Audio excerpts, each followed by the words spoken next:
Hello everyone, welcome back to the channel. Today I'm going to be ranking my favourite Beatles albums. Now this was a requested video. Someone messaged me and said, would you do this? And of course I'm happy to oblige for my second favourite band. I love the Beatles. Now I'm only going to be doing the 12 studio Beatles albums. So no anthology album, no love album, none of that. Just the 12 main albums. I've already done this video before, but I did it a year ago. I believe I filmed this video on the original laptop camera, which was terrible. I was starting out, so it's fine, but the quality wasn't great. And my mind may have changed since then, I don't know. But let's get straight into the music, shall we? So my least favourite Beatles album, it's not bad, it's just the Beatles have so many other great albums. My bottom of the list, we have With the Beatles. Now, it's not, I don't have anything bad to say about this album, but I don't have much good to say about it either. I love the, I love the covers of Please Mr. Postman. Wait a minute, Mr. Postman. And Roll Over Beethoven. Roll Over Beethoven. It's such a great song. Don't Bother Me, George Harrison's first song. Amazing. But Money, That's What I Want, the closing track, is great too, but it's just not one of their best, in my opinion. Now, next on the list, my second to least favourite album is A Hard Day's Night, which this is the first album, it's definitely the first Beatles album, but I believe it's the first album overall to not have any covers on it. They recorded this album all by themselves, which is big, and I love a ton of the songs on this album. It's a great listen, but when you put this up against their other albums, it just doesn't compete, unfortunately. But A Hard Day's Night, which the title track, A Hard Day's Night, which is great, and Can't Buy Me Love, amazing. So Paul McCartney sung all the vocals on Can't Buy Me Love, which was the first time that one of the John or Paul had sung lead vocals, and only that person, if that makes sense. So the story goes that John Lennon was a bit threatened by that, so he wrote all the other, pretty much every other song on this album is a Lennon song. He wrote all of it because he felt threatened that he was going to lose his top spot in the band. But yeah, just a great little album. Not much to say. It's perfect, but so much better to come. Zoop. Next up, third is Please Please Me. Now this is so special. This is their first album, and there's something captured on this album that no other album has, There's a magic, because it's their first one, and they're so young. From I Saw Her Standing There, which is great, and Misery. Now, I read somewhere that the song Misery was taken off the US version of this album because it was sad. Oh, pardon me. Sorry, but apparently it was too sad for American audiences. But the American Beatles albums were mixed and matched, and I believe the US studio companies would cut them in half. So this would be 2 albums instead of 1. And I'm not really sure what they're called, but anyway.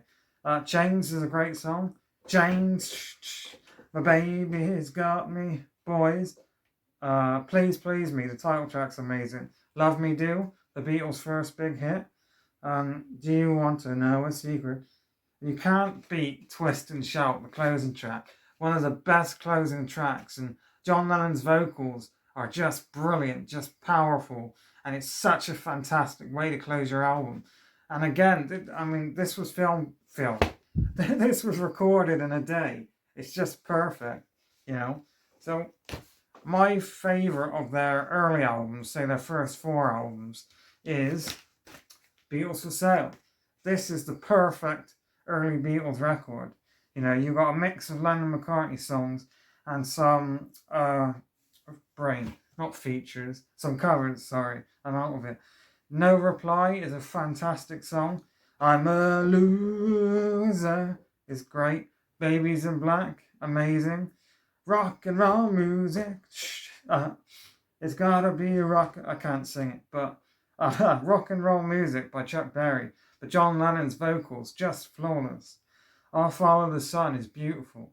Now, that song, so, long story short, I was in a long distance relationship. And in 2019, I went to go meet them for the first time. It's the person that I'm, met in America over Christmas, same person. And when we met in the airport for the first time after dating for 2 years online, that was obviously a very monumental and special moment for me, for both of us. And that song, the airport was playing I'll Follow the Sun by the Beatles in the airport as we met. So it's a special song. I always remember it for that. I know that the song itself, I think it's about a breakup, but that's irregardless. It's still amazing. And Mr. Moonlight. Now, this song is panned across the board. Lots of people do not like that song. And I don't get it. I love it.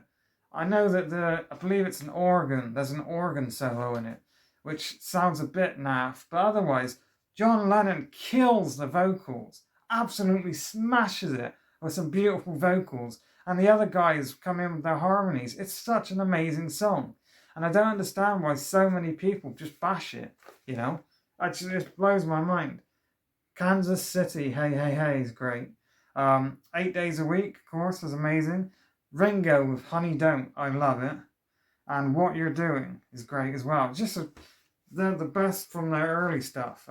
After this, you had Help, which I consider more of their later stuff. But yeah, this is great. So, next on the list. Now, in the UK, this wasn't released as an album. It was an EP. But in the US, it was released as a full-on album. And they added some tracks from older albums. And this became an album. Like, in the UK, it wasn't an album. But over time, the Beatles and the record labels just sort of, amalgamated, or whatever the word is, to make it an official album. And that is Magical Mystery Tour. Look out! Roll up for the Magical Mystery Tour! I absolutely love this album. So the songs, Magical Mystery Tour, so upbeat and happy. I just adore it. And Your Mother Should Know is fantastic. Blue Jay Way, George Harrison, amazing. Of course, you can't forget I Am the Walrus. I Am the Walrus is just brilliant. I believe the story goes that John Lennon was fed up with people reading into his lyrics and trying to find every little hidden detail, every little detail in his lyrics. So he writes I Am the Walrus because it makes absolutely no sense. And, he's trying to get back at them. But yeah, this is great. Next on the list is, I'll have to get it out for you, Sgt. Pepper's Lonely Hearts Club Band. Now, this is the picture disc, and it wasn't cheap when I bought this, right? But it came in a plastic bag. Literally, it was just a plastic bag with this red sheet around it. So I put it in a sleeve to protect it. I want to buy a proper version of this album because I'll show you it is a beautiful, and that is amazing. But, I want to get a proper black vinyl version to make it sound better. Although, I haven't had sound issues with this. But, what can you say? This album is flawless. Every song is just amazing. But A Day in the Life is one of the greatest closing tracks to an album of all time. And one of the greatest songs ever written, in my opinion. It is just amazing. And I love, of course, With a Little Help from My Friends. Could John, Paul, or George have sung that song better? Yes. But they gave it to Ringo, and that just gives it such a special tint. And for the second song on the album, where the Billy Shears bit, Billy Shears, is sort of fading out and Ringo's vocals come in, it's beautiful. And it's one of the greatest moments in music history. And I've seen a few different videos now saying that this album is a bit overrated. And I don't think it's overrated. I don't know. I've never thought it's too overrated. But anyway, next up is the White Album. Runway. The White Album. This album it's one of my favourites, and it's one of the greatest albums of all time. But it's a bit hit and miss for me. There are some songs that I think are so-so. But it is, Back in the USSR and Dear Prudence. the choice of those two as an opening track and the second track is perfect. And Ringo's on his own, or in his own, with the song, what's it called? Where is it? It is called, hold on, Don't Pass Me By. Amazing song by Ringo. Rocky Raccoon, I love it. And who can forget Revolution 9? Just this, weird soundscape, sound collage of a song. You can't, possibly imagine what it was like in 1968 when, it's not 68, sorry, is it 68? Yeah, it is 68. When this come out, listening to Revolution 9 for the first time must have been amazing. But yeah, that one's, sorting all this out, hang on. Yeah, so next up, Abbey Road. One of my favourites, but I just think, again, it's just a perfect album. All the albums I'm going to show you now are perfect, but, this one, I don't know. I guess I over-listened to this one a bit. As much as I absolutely love it, it was one of the first Beatles albums I got into, and I've listened to it so much that I don't choose to put this on as often as I should over their other albums, just because I've heard it so many times. But, Come Together is just a classic. Maxwell's Silver Hammer is a Beatles song that gets a ton of flack, but I absolutely love it. And I Want You, She's So Heavy, amazing. Here Comes the Sun, of course, just brilliant. I'm going to try and move it along a bit because the video is getting a bit long. But yeah, that's amazing. So we're on our top 4. You probably already know because if you're a Beatles fan, you know. But next up we have Help. Help is one of the greatest albums of all time. I can sing every song on this album. As soon as I start playing it, I know all the lyrics. It's just all the harmonies. I can't sing. My singing's terrible. But, all the songs are so catchy and memorable and perfect. The album just flies through. There's not one dud on it. It's just amazing. Act Naturally with Ringo singing is amazing. It's Only Love, I love it. Of course, Yesterday, one of the most beautiful songs ever written. Ticket to Ride, amazing. You've Got to Hide Your Love Away by John Lennon, amazing. I Need You, it's just there's something on this album that they didn't capture on any other album. It all just flies straight through, from Help to Dizzy Miss Lizzy, which I love as well. It's just superb. So, top 3. My third favourite Beatles album is, drumroll please, Rubber Soul. Again, this album flies straight through from start to finish. It starts with Drive My Car, which is just perfect. Nowhere Man, which is about depression. It's amazing. And then Norwegian Wood, can't forget. The first use of their sitar, which is beautiful. And In My Life, the best song on this album, and either first or second for my favourite Beatles song. In My Life, with that guitar solo, and the lyric is just stunning. Like, you can't imagine having that amount of talent to come up with a song so good like that. Just stunning. It's such an amazing, amazing album, this.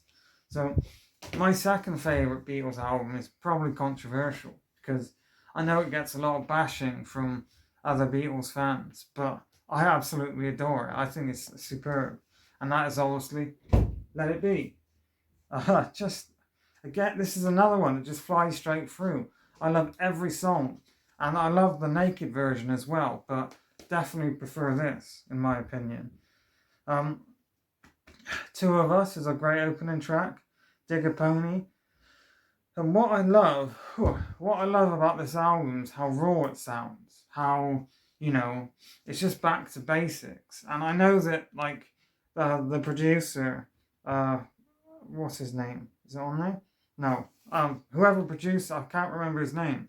They added the string sections and the orchestra, which Paul McCartney didn't like. But I just think it's superb. And I love how raw it sounds. Pardon me. And of course it's got Let It Be on it, which is one of the most beautiful songs ever. And the Mother Mary line in that song is about his mother Mary, not the religious Christian Mother Mary. But Paul McCartney said, he doesn't mind. But yeah, second favourite Beatles album. Now, my favourite Beatles album is special because back in I want to say early 2018, I was getting into the Beatles, and the first Beatles record I bought was the red one, the number one hits album. But then I loved it and had to get a Beatles album. So the first one I decided to listen to for whatever reason was this one, Revolver. And it's just stuck with me. When I went up to Liverpool, this was the album that I had on walking around. So in Liverpool, they have the big Liverpool football stadium. And then on the other side of this beautiful park, they have Everton football stadium. I'm not interested in football, I don't care. But the park in the middle was stunning. Liverpool is an amazing place. But I was walking around that park with those red headphones on. You've seen them before. And listening to this. And it was just an amazing experience, And of course, Liverpool, you've got to go to Liverpool if you love the Beatles. But this album is flawless from start to finish. Taxman by Harrison is superb. Eleanor Rigby, one of the most beautiful songs ever. They're all just amazing. Yellow Submarine, I love Yellow Submarine. It's one of my favourite songs. And Tomorrow Never Knows, the closing track. Sounds so futuristic for 1960. Oh no, this is heresy. 1966, I want to say. I'm probably wrong. But it's just a flawless album. Absolutely amazing. And my favourite Beatles album. Now, if you've watched this far into a Beatles video, thank you. I love you if you made it this far. I want to know what your favourite Beatles albums are below, if you have a list. Thanks for watching, and I'll see you again next time. Take care, everyone.